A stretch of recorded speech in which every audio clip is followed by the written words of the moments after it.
CKG academy में आपका स्वागत है। आज हम पढ़ेंगे कक्षा 9th के प्रश्नावली 1.1। क्वेश्चन नंबर 1 क्या कहता है, क्या शून्य एक परिमेय संख्या है? क्या इसे आप P/Q के रूप में लिख सकते हैं, जहां P और Q क्या हो, पूर्णांक है और Q नॉट इक्वल टू 0 है। तो क्या हम लिखेंगे, आंसर में लिखेंगे हम हाँ, क्योंकि हम एग्जाम्पल में तो पढ़े थे। हाँ, शून्य एक परिमेय संख्या है। शून्य एक परिमेय संख्या है।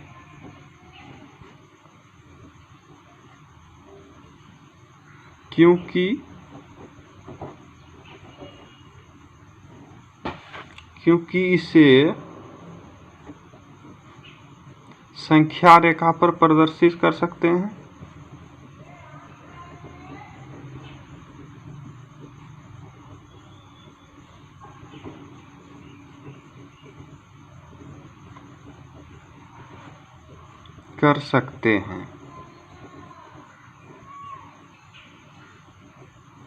और P/Q के रूप में लिख सकते हैं। लिखे थे हम सब एग्जाम्पल में, रूप में लिख सकते हैं। अब कैसे लिख सकते हैं, तो लिखते हैं 0 को P/Q के रूप में लिखने पर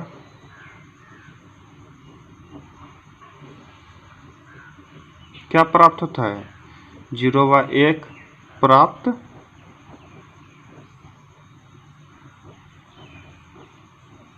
होता है। और जहाँ क्या हो जाता है, जब 0/1 प्राप्त होगा तो क्या हो जाएगा, P का मान क्या हो जाएगा, 0 हो जाएगा और Q का मान 1 हो जाएगा। और क्या हुआ यहाँ, जब Q का मान 1 हो गया तो Q का मान क्या हुआ, नॉट इक्वल टू 0 हुआ। तो इसीलिए हम 0 को क्या कर सकते हैं, परिमेय संख्या बोल सकते हैं, क्योंकि इसे P/Q के रूप में लिख सकते हैं।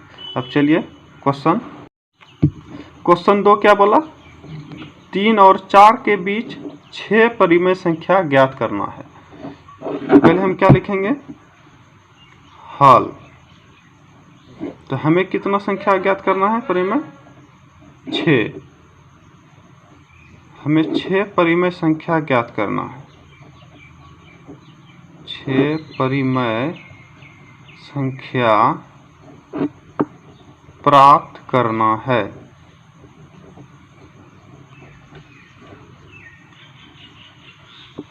इसलिए जितना बोलेगा उसमें एक जोड़ देंगे। तो 6 बोला है, 6 में 1 जोड़ेंगे तो क्या हो गया, 7। अब जो चीज आया 7 आया, उसी को हम इसके अंश और हर से गुणा कर देते हैं। तो क्या लिखेंगे, अब हम अंश और हर में 7 से गुणा करना पड़ेगा, गुणा करना पड़ेगा। चलिए करते हैं पहले 3 में। तो क्या हुआ, 3 गुना 7/7। तो क्या आया, 7 या 21/7। और किसमें, 4 में, 4 गुना 7/7 क्या आया, 7 × 28/7 आया। तो अब लिखेंगे, इसलिए क्या आया, 21 और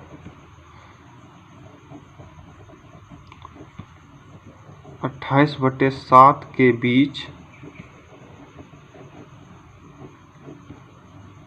6 परिमेय संख्या।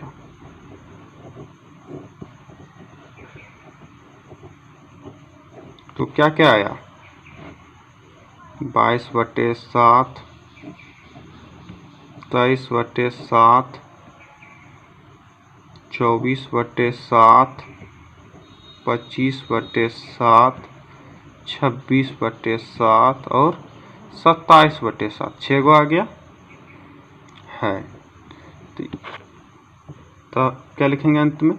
अतः तब क्या हुआ? 3 और 4 के बीच 6 परिमेय संख्या।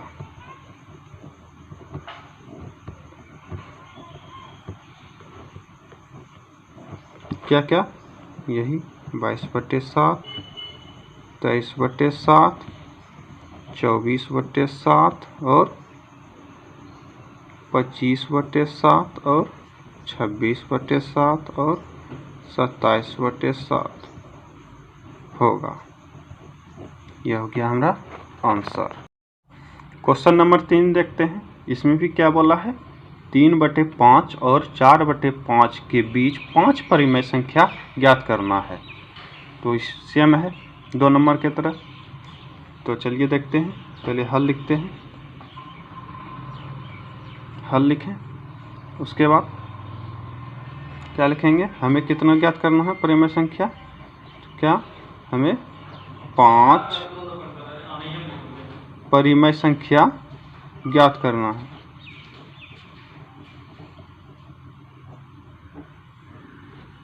पांच परिमेय संख्या ज्ञात करना है।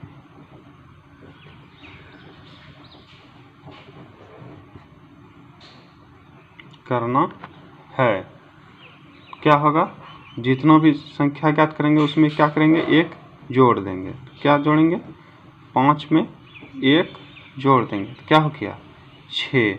तो जो नीचे आया यहाँ उससे आंसर में गुना कर देते हैं। तो क्या लिखेंगे? अब हम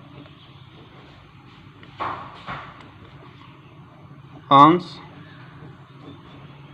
और हर में 6 से गुना कर देते हैं।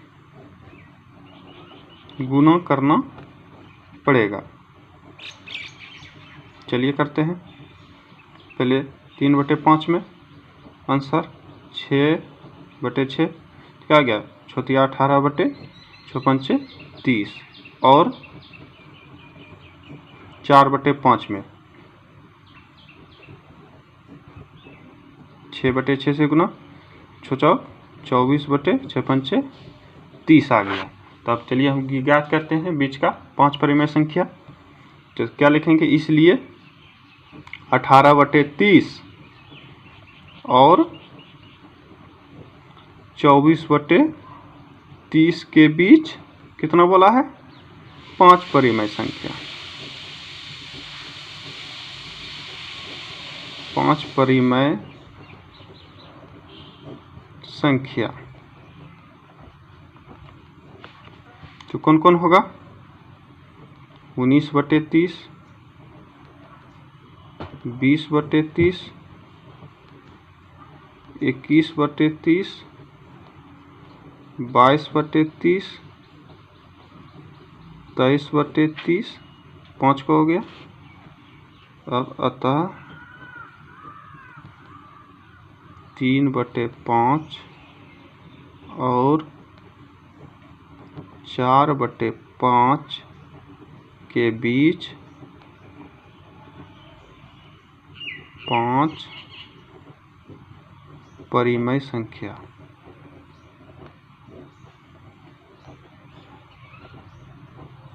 क्या होगा? वही होगा 19/30, 20/30, 21/30, 22/30, 23/30 होगा। 4 नंबर क्वेश्चन देखते हैं। क्या कहा? नीचे दिए गए कथन सत्य है या असत्य? कारण के साथ अपने उत्तर दीजिए। तो पहला क्या है? प्रत्येक प्राकृत संख्या एक पूर्ण संख्या होती है। तो सत्य है, तो लिखते हैं आंसर में क्या, सत्य। अब कैसे, कारण तो बताना पड़ेगा क्या, क्योंकि पूर्ण संख्या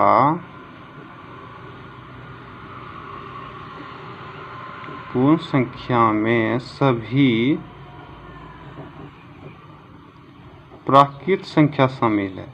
0 के छोड़कर सभी क्या है, प्राकृत संख्या है,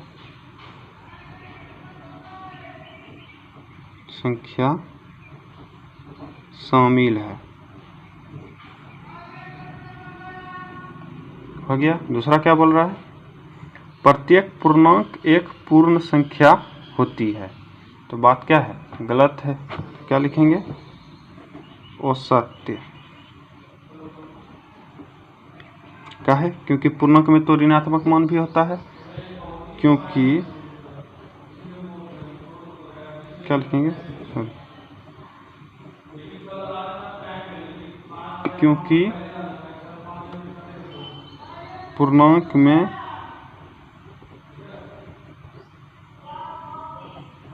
ऋणात्मक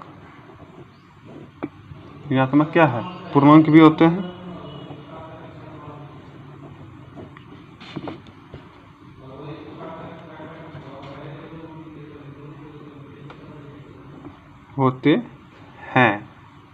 जबकि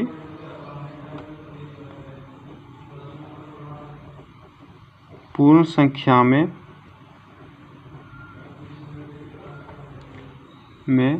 कोई भी संख्या ऋणात्मक नहीं होता।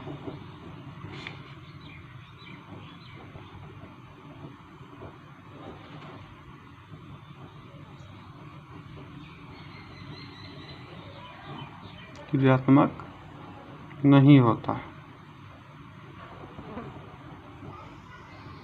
अंतिम देखते हैं, क्या बोला, प्रत्येक परिमेय संख्या एक पूर्ण संख्या होती है। तो ये भी गलत है। तो क्या लिखेंगे आंसर, असत्य। असत्य हो गया। अब क्या है, क्योंकि परिमेय संख्या क्या होता है, P/Q के रूप में लिखते हैं, क्योंकि परिमेय संख्या को P/Q के रूप में लिखते हैं